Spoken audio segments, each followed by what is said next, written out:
We're running through the top 5 stories at ComicBook.com from the past 24 hours, 7 p.m. Eastern Time, 1 a.m. in Berlin in Comic Book Now.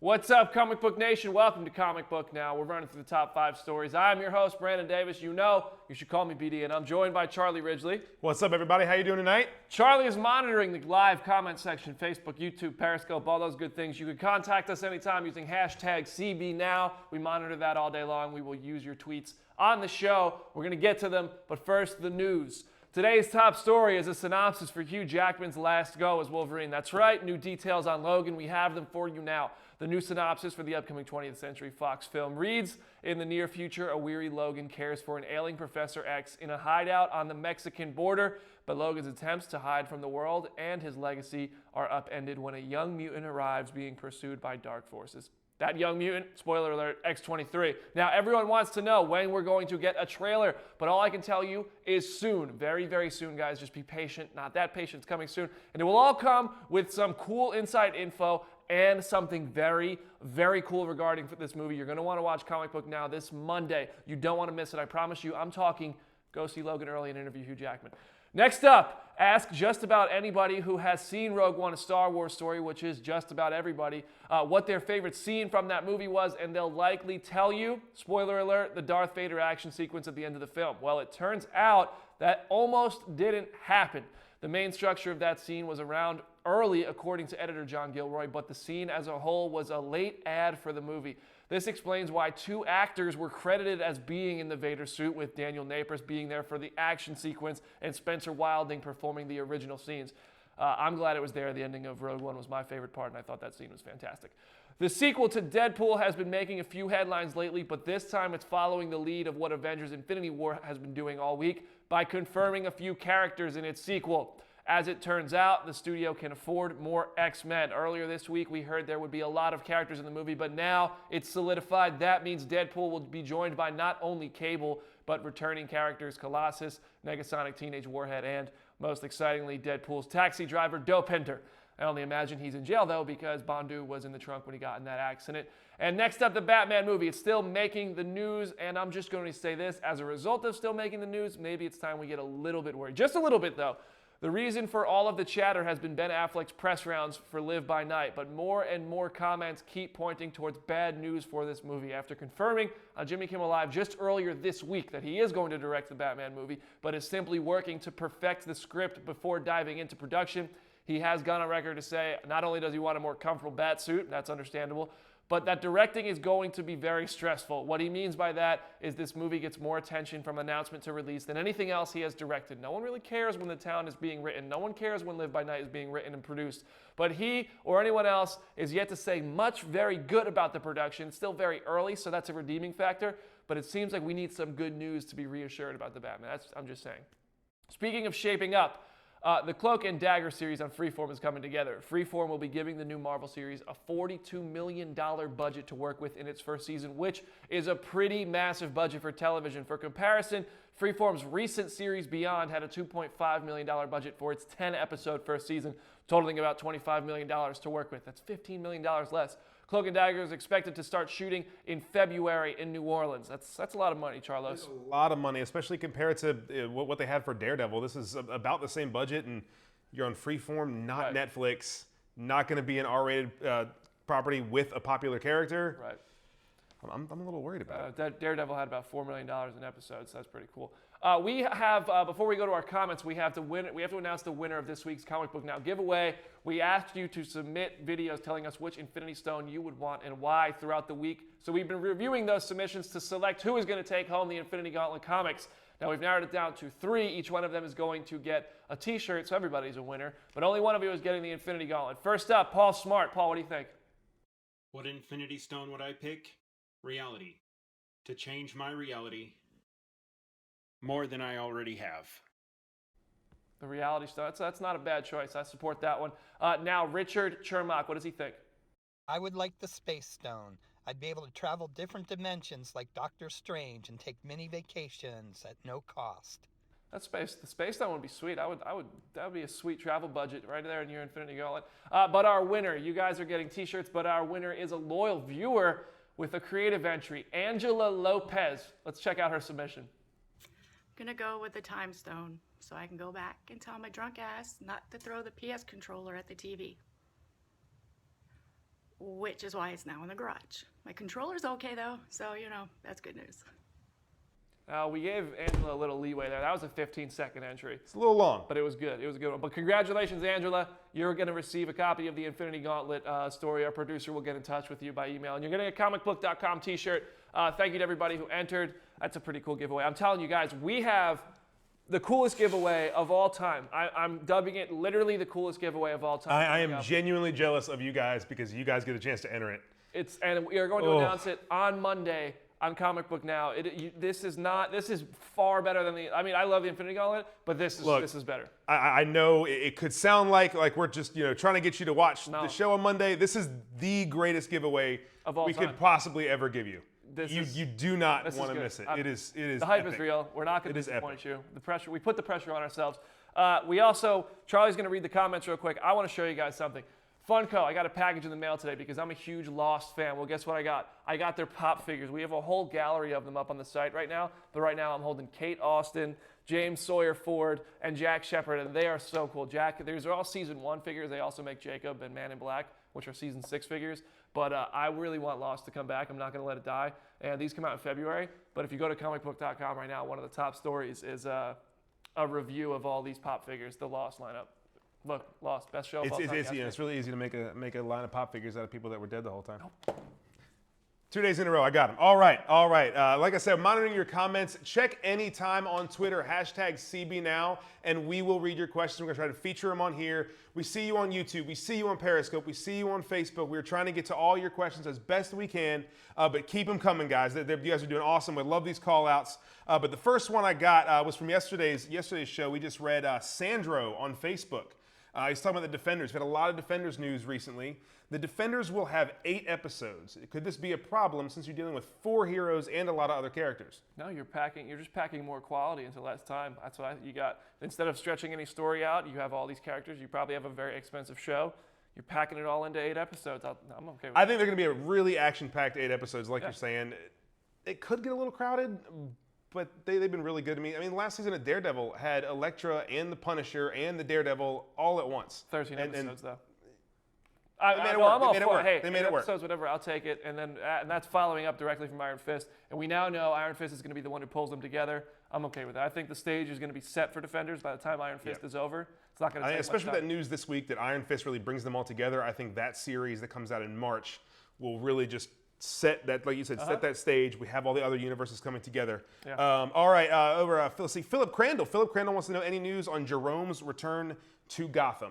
Philip, yes, there is news. He's got scars on his face and stuff. That's what people are saying. I was actually getting tweeted at this last night. People were there's like a leak going on or something. Yeah, there's a little bit of info going around. He is coming back. I'm not sure when. No, I don't know when either.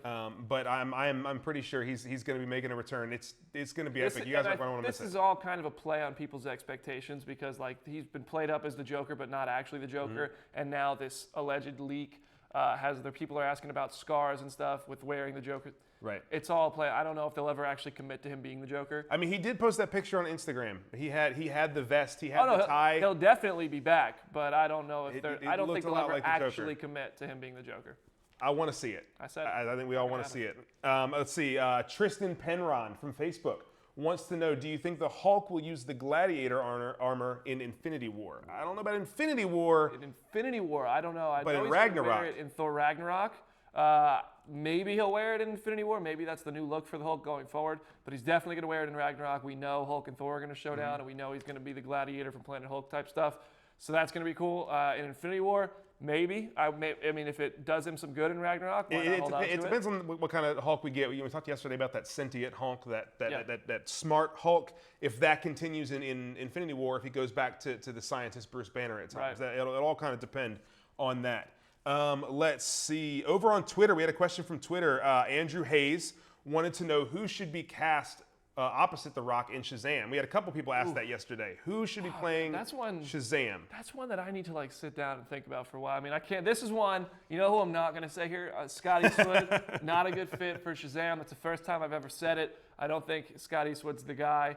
I mean, you need a big like a Chris Hemsworth, but not Thor. But not Chris Hemsworth because he's already Thor. A lot of people at first, once The Rock was cast, were throwing around John Cena for that role. Absolutely not. Stop. I don't want to see that. Stop. I know we got a lot of You wrestling bring it fans in the down. office, but I don't want to see that. Terrible choice. There aren't many. A lot of the big guys have already been cast in these movies.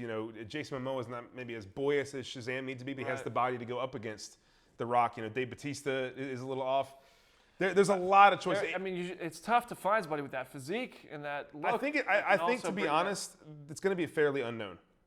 With The Rock as the star, that's enough draw in and of itself. I think it'll be a fairly fresh actor like they did with John Boyega and Daisy Ridley in Star Wars. It's going to be, I feel like it's going to be one of those unexpected dark horse choices where all of a sudden we're going to be like, oh, that makes so much sense. Absolutely. Like Jeffrey Dean Morgan with Negan. Absolutely. Nobody fantasy cast Jeffrey Dean Morgan as Negan. But then when that news came out, everyone was like, oh, AMC, you're so smart. Yeah, it was a perfect choice. Jack Hickler says maybe Channing Tatum for Shazam.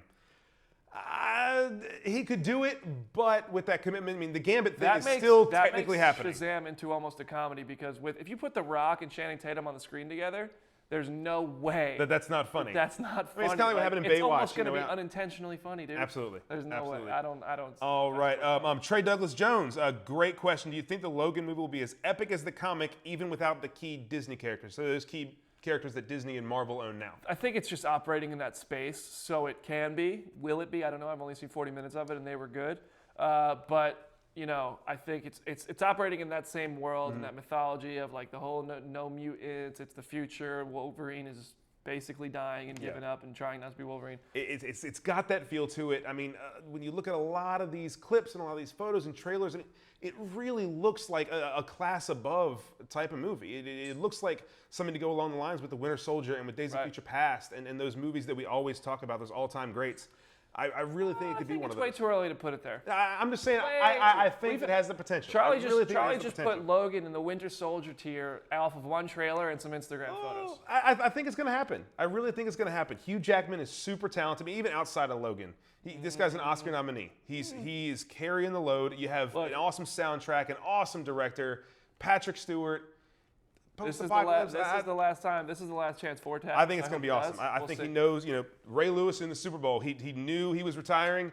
He had that awesome swan song. Right. I think Logan's going to be the same thing for Hugh Jackman. Speaking of Logan, though, I do want to remind you guys, Monday, watch our show. We have an amazing Logan giveaway. It's the best giveaway of all time. It is going to be awesome. It is going to be awesome. My buddy John Mark Brown wants to know any Black Panther insights. It's going to be a minute, I think, before we get any real insights.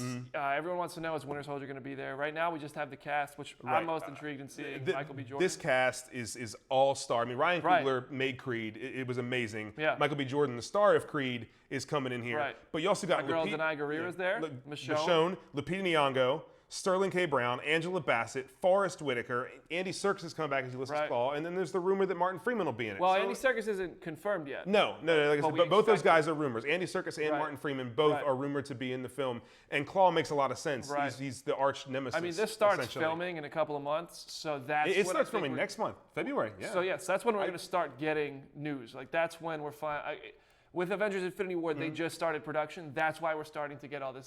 News. And it's happening in Atlanta, in the same time. studio that Marvel uses often. Right, but also note this: Infinity War just started filming 2 movies back to back in Atlanta, in the same studio. Black Panther is going to film at the same time as Infinity War in that same studio. We're gonna get some info. Just the next couple of months are gonna be loaded with Black Panther. Right, but is Phase 3 all just going to take place at the same time? Like the events of Black Panther, is it going to be simultaneous to Infinity War? It's the I don't know last about movie simultaneous because you want to include Black Panther in what's happening in Infinity War. He's going to be necessary. necessary. It's the last movie before Avengers: Infinity War. Right. It's 3 months before, and it's starting to film 2 months after. I guess I took simultaneous a little bit differently. It's not going to happen at the same time, but I think it could lead directly into Infinity Black War. Panther I think is a huge if they're going to war with Thanos, they're going to space. They're going to need that kind of funding that is even beyond the realm of Tony Stark. I mean, we know how rich he is, but they're going to need more than that. They're going to need more help than the government can provide. That's what the Guardians of the Galaxy are for. But I also think Wakanda will have a lot to do with that. Wakanda's sitting on a bank load over there. Ship out of vibranium. Let's see. Lucas Severson's another Infinity War follow-up to that. You think any Avengers die? Yes, absolutely. I think some core. I think at least one out of Cap, Thor, Iron Man, the big hitter, the Hulk, who have been around since Phase 1. Yep. I think one of them goes at least one? I think one? Cap. I do too. I think Captain America. I think we said the other day. I think Cap's Chris I Evans think he gonna goes in phase the out. second one. I think he goes in the second one, and then we get Bucky Barnes, Captain America. I think the first one. I think that'll end the first movie. I think we'll see Cap go down. No way. And that'll kind of be the Avengers comeback Infinity next year. War type Part moment. 2 is the culmination of movies of all time. Well, Every one of them is going to be I think there. they're going to bring him back. I mean, Right. to then leave again. They have the stones. They have the time stone. Yeah, second one. He dies in the second one. We'll see. Maybe he dies twice. Guys, remember this in 2 years. In 2 years, remember this. Brandon All right. Davis said Infinity War 2, Cap dies. Number one. Charlie was Number wrong one. and said Infinity War 2018 or 2019. 2018. 2018. Number one is 2018. Yeah. Okay. Yeah. All right. I was wrong. It's fine. Shamar Mullings on Facebook. We talked a lot about video game movies yesterday, and he wanted to know what Nintendo game we wanted to make into a movie. What Nintendo game? I mean, these don't really be. I mean, Oh, come on. There's what's so many good Nintendo you properties. You don't need a Nintendo movie. We still haven't gotten a good Super Mario's movie. That's never happened. We had the but one. like, It was that's a because travesty. how many times have they tried? One. And that's more than enough. We have the technology now. Well, I want to see, personally, a Nintendo 64 cult classic for me, Conker's Bad Fur Day. It was a R-rated. hilarious R-rated The Deadpool cartoon. of- the Deadpool of and Nintendo. do it animated. Do an animated feature. I wasn't a big fan of Sausage Party, but in that kind of style, that R-rated comedy, I think it could really work. I mean, I want to see Toad realized in live action. Like, why not a Mario Kart movie? Like, There's a lot of things they could do. or with just those straight up properties. Mario, where he's got to fight Bowser. Like, you know. I just said Super Mario and you shot me down. I know, I don't mean it. I'm just saying, I'm just trying to fill the air here. All right, let's see. And then Ryan Wallace on Facebook wanted to know, there needs to be a new Lara Croft film. That wasn't really a question, that was a statement going on what we did here's the yesterday. thing, Ryan Wallace. There is a new Lara Croft film. Great coming, news. And Alicia Vikander is playing Lara Croft. So Yeah. congratulations, you've made your weekend. Happy Friday. Not only that, though, Daniel Wu just got cast in the film. He's Yeah. into the Badlands, and the villain's one of our favorite guys. Walton Goggins. Walton Goggins. I'm 100% down for this movie. And if you don't know who after that Walton announcement. Goggins is, because a lot of people don't, he was from Hateful Eight, Django Unchained. Sons of He was Anarchy. the main antagonist on Justified. So Or if you haven't seen Justified, him, that was it. check that out. Andrew Rancy. Zelda's another great option. Oh, that's possible. And that's one of the most popular That would properties probably out be there. the best story. Yeah.